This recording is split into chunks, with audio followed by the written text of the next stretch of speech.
ஆண்டவராகிய இயேசு கிறிஸ்துவின் பரிசுத்த நாமத்துக்கு ஸ்தோத்திரம். 1 கொரிந்தியர் 14:1 அன்பை நாடுங்கள்.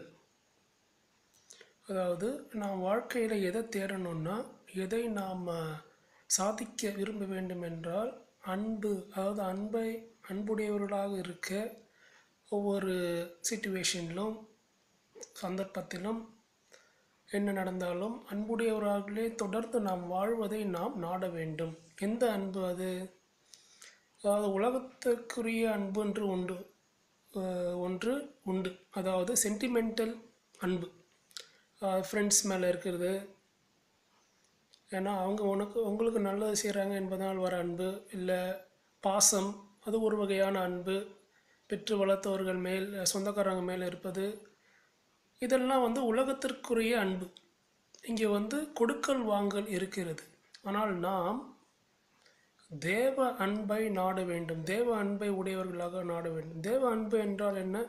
அகாப்பே என்ற அந்த வார்த்தை, அதாவது நாம் பாவிகளாக இருக்கும்போது ஆண்டவராக இயேசு கிறிஸ்து நமக்காக மரித்தாரே, அப்பொழுது அவர் நமக்காக வைத்திருந்த அந்த தேவ அன்பை உடையவர்களாக நாம் இருக்க வேண்டும். அதை நாம் எப்படி வெளிப்படுத்தி வாழ முடியும் என்றால், நாம் அதை பரிசுத்த ஆவியானவர் மூலம் பெற்றுக்கொண்டு அதை நாம் பகிர்ந்து கொள்ள வேண்டும். அப்படின்னா அதை நாம் யாரோ ஏதோ செய்கிறாங்க என்பதனால் நாம் அன்பு கூறுவதில்லை, யாரோ ஏதோ செய்யவில்லை என்பதனால் அன்பு கூறுவதில்லை. அவங்க என்ன செய்கிறாங்க செய்யலை என்பதை ஒட்டி இல்லாமல், இது எதை குறித்தது என்றால், இது ஆண்டவரிடம் நாம் அன்பை பெற்றுவிட்டோம் என்ற அந்த என்ற அந்த சத்தியத்தை சார்ந்தது. நாம் அந்த சத்தியத்தை உணர்ந்தவர்களாக, ஆண்டவர் நாம் அவருக்கு நன்மை செய்தோம் என்பதனாலேயோ, நாம் அவருக்கு பிரியமாய் நடந்தோம் என்பதாலேயோ நாம் நேசிக்கவில்லை. அதை போல் நாமும் அடுத்தவர்களை தேவன் நேசிப்பது போல நேசிப்பதை எல்லாவற்றிற்கும் அதிகமாக நாட வேண்டும். அதுவே நமக்கு ஒரு ஆவிக்குரிய சவாலாக இருக்கட்டும்.